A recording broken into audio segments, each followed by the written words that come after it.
As we approach the year of Sonic's 35th anniversary, the franchise is in one of the healthiest states it's ever been. Sonic Racing Crossroads is selling well during the holidays right now. Sonic Rumble has its fair share of crazy collabs that seem to come out of nowhere sometimes, and we have multiple rumors and confirmations of more Sonic movie content in the works for the next up and coming years. I've said this before, but Sonic is having his own little renaissance and is having some of his best years we've ever seen, and the Sonic games are clearly surpassing a lot of people's expectations, but unfortunately, they're not passing Sega's expectations. In this video, I want to have a conversation on Sega's mindset for the Sonic franchise, as I'm personally worried about how they view the sales of these games. We've seen how Sega has handled Sonic games when they didn't meet their expectations, so with the anniversary around the corner, now is the perfect time to talk about the reality of Sonic's current success. So come on, Empathetic gamers, take a seat, and let's get started.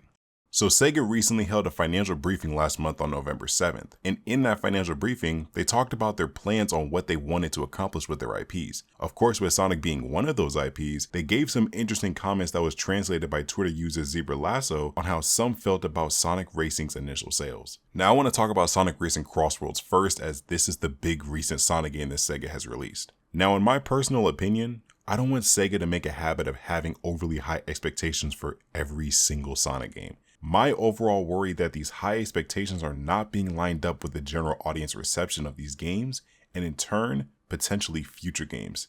But here's a few key reasons why. For starters, Sonic Racing Crossroads is a racing spin-off title with no movie tie-in. This is a game that is directly tied to the Sonic Racing subgenre, and while it has seen its successes like All-Star Transformed, this isn't the most notable genre for mainstream success. Sonic Racing Crossroads is the first kart racer in Sonic history to have almost universal praise from both the general audience and the critics. And all of that momentum translated towards 1 million units sold within the first month of release. That is genuinely amazing. It's not off the chart numbers, but given the context of where Sonic Racing is placed amongst the series, this is actually surprising. Now, I'm not sure when did 1 million sales look like a bad number. Like 1 million across from September to October. So that is mainly the initial sales window. And 1 million copies for a Sonic Racing spin-off title? Why are some members at Sega disappointed in that number? What did you expect? 1.5 million? 1.2? Anything higher than 1 million or even 1.2 if you want to stretch it, I think you need to lower your expectations a little bit. All of those high-pressured expectations should be saved for a mainline game. Look at Sonic XL Generations. The game crossed 2.3 million units across 3 months, so clearly it's just a little bit of a waiting window to see where that stands, and 1 million in the first month is really good for this game. But there's a second reason why I feel like Crossroads' initial sales are lower than what Sega expected, and it's pretty obvious. They priced the game at $70. The game is fantastic, don't get me wrong, and it's one of the best kart racers I've personally played, but $70 is easily going to trigger a wait for a sale mentality for many people. Sega put this game at a premium, which means that they say that this matches the $70 games that we see across the market. That's bold, and I think that Sonic Racing Crossroads does sort of fit that $70 price tag in some areas, but as an entire package, not really. With the game being that expensive, I'm not surprised your initial sales are low. I mean, what'd you expect? You kind of pushed out a little bit of the casual players that would naturally want to pick up the game day one. That's not the only reason why the game has low initial sales, but it's one of the reasons why people held off their purchase, because they're like, hey, I'm gonna wait till Christmas. And looky here, the game is on sale for basically $45 excluding shipping and tax on Christmas. You're doing great. I mean, the game is I'm pretty sure the game is selling immensely well right now because of Christmas, but that's to be expected because a lot of Sonic games go on sale anyway. With the game being priced at $70, you're basically telling the consumer two things. Are you going to pick our game at $70 or are you going to pick a different game at $70? Depending on who you're asking, a Sonic fan is going to pay $70, at least if they can afford it, but a non-Sonic fan or a casual fan of the franchise, they'll either wait for a sale or just not pick it up entirely. But judging by the Amazon listings and how much is being sold on there and other spaces, it's even on sale on the Nintendo eShop right now for $45. Of course the game is going to sell great during the holidays. I didn't doubt that in the slightest, and I don't think Sega should ever doubt that, especially as something like as long tail as Sonic Racing Crossroads. This is a game that's going to last for a while, at least a couple of years if Sonic Team can really lock in on the content and keep supporting this game, which it seems like they are. While that game is getting that content, there's going to be more people gradually coming to the game, which means there's going to be more lifetime sales, there's going to be more recurring revenue, and that's what they should aim for. And the final reason that the initial sales are down is urgency. Combine everything that I just stated previously, a spin-off racing game, $70, holiday sales, and you can see that not everyone is jumping out of their seat to pick up the next Sonic racing game or the next Sonic spin-off in general. But what people would jump out of their seat for though is the next mainline Sonic game. Sonic Frontiers did a lot for this franchise. It helped stabilize the games and gave a brand new benchmark for Sonic games as the game sold 4.57 million units globally. This was over the entire game's lifespan, and it's one of the most successful Sonic games in the series. But unfortunately, this is both a gift and a curse. I feel like the success of Sonic Frontiers gave Sega a little bit of tunnel vision. It seems like every Sonic game that comes after Frontiers has to match its initial sales in order to be seen as a success in their eyes. I mean, they kind of did the same thing with Sonic Superstars. When Sonic Superstars first came out, they thought the sales of that game were a little bit underwhelming and they expected more. But the price point, $60 for a 2.5D classic Sonic game. I am a die-hard classic fan. I love Sonic 1, 2, and 3. 3 is my favorite out of the series, and Sonic Mania is a close second. But even I'm not going to pay $60. I just bought the game on the Nintendo Switch for $20. It's brand new for $20. I was not going to spend $60, and that's coming from me. So imagine somebody else who wants to look at something like that and think, you know what?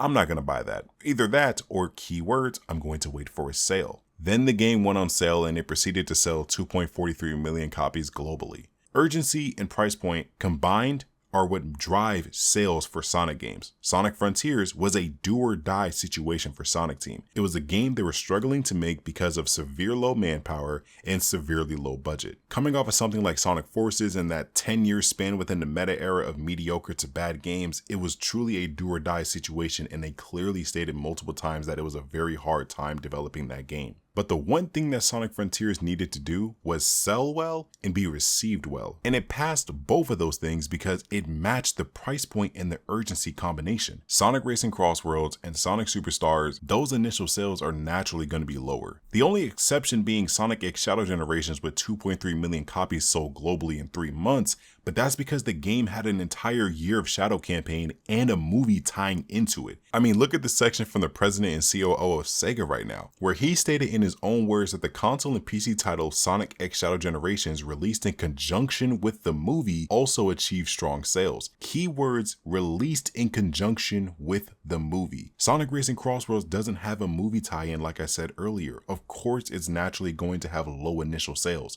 There's no movie. There was a campaign, but it's not like the Year of Shadow. Whereas something like Racing Around the World, okay, you're collaborating with McLaren and you have a whole bunch of ads going on about Sonic Racing Crossroads. That's cool, but it's not going to incentivize people to jump out and spend $70 day one. It's not going to happen. Sonic Frontiers released alongside Sonic Movie 2 in 2022, so of course that game is going to sell well because the movies drove traffic to the games. I'm not saying that a Sonic game needs to have a movie to tie in with the game for it to sell well, but what I'm saying is I don't want Sega to have these expectations when those variables don't apply. Sonic Racing Crossroads is a great game and it's doing very well, and it got nominated for multiple awards. Of course, it didn't win any of them, but the nominations matter, and it shows that people are emotionally connecting back with the series again and are buying into the franchise. When you only look at the numbers instead of looking at the general reception, you once again start to develop tunnel vision. You think that these spreadsheets are all that matters and you start to put unnecessary pressure on your developers when in reality, your game is being talked about amongst everyone. People are rooting for it over your competition. People are outright playing it over your competition in some areas. And that's a good thing, especially for your business. But when you start forgetting about all of that and think that the initial sales are really low, well then I personally think you need to lower your expectations, at least for the spin-off games. The mainline games, fair, though that you want to make sure that those are selling well and they continue to bring in more revenue. But these spin-off games like Sonic Racing Crossroads and your mobile games like Sonic Rumble, I'm not expecting multiple people to come in and out buying these games or playing these games, especially right now. Give it time, let these titles breathe. Looking at the health of this franchise based off of initial sales is going to kill any sort of momentum because it could potentially cause panic. It could potentially cause Sega to make panic decisions because they think that, oh, the franchise isn't doing as great financially initially. But no, look at the long-term data. The franchise is always doing well when there are sales. But $70 as soon as the game comes out is not going to cut it. And on top of that, there's no urgency to buy the game right now. And that is okay. Save that urgency for the mainline game next year or 2027. We're going into Sonic's 35th anniversary year, and I don't want these expectations from the publisher that owns him that Sonic isn't bringing enough initial revenue. Initial sales should not be the only margin we judge Sonic on. It should be judged based off of the emotional connection the fans have, the general audience gravitating towards these games, and the overall critics that actually gave these games a high rating in the first place.